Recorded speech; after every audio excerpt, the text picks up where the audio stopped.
ಏನೋ ಪೀಕೋ, ಇವತ್ತು ಆಟ ಆಡ್ಲಿಕ್ಕೂ ನಮ್ಮ ಜೊತೆ ಬಂದೇ ಇಲ್ಲ. ನಿನ್ನೆ ರಾತ್ರಿ ಮಳೆ ಬಂದ ನಂತರ ಎಷ್ಟು ಒಳ್ಳೆ ವಾತಾವರಣ ಇದೆ ನೋಡೀಗ.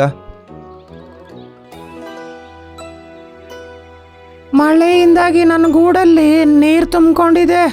ಮಳೆಗಾಲ ನಿಂಗೆ ಒಳ್ಳೇದಿರ್ಬೋದು ಕಣೋ, ಆದ್ರೆ ಅದು ನನ್ನ ಮನೆ ಹಾಳು ಮಾಡಾಕಿದೆ. ಈಗಂತೂ ನಂಗೆ ಇರೋಕ್ಕೂ ಮನೆ ಇಲ್ಲ ಕಣೋ. ನೀವು ಹೋಗಿ ಆಡ್ಕೊಳ್ಳಿ, ನಾನಿಲ್ಲಿಂದ ನೀರು ತೆಗಿಬೇಕೀಗ ಅಷ್ಟೇ. ಮಂಕು ಕೋತಿ ಪೀಕೋ ಮೊಲ ಇಷ್ಟು ಸಪ್ಪಗಿರೋದು ನೋಡಿ ಬೇಜಾರಾಗುತ್ತೆ. ಮತ್ತೆ ಅದಕ್ಕೆ ಸಹಾಯ ಮಾಡೋಣ ಅಂತ ಯೋಚನೆ ಮಾಡುತ್ತೆ. ನೀನು ಚಿಂತೆ ಮಾಡಬೇಡ, ನಾವು ನಿನ್ನ ಜೊತೆಗಿದ್ದೀವಿ.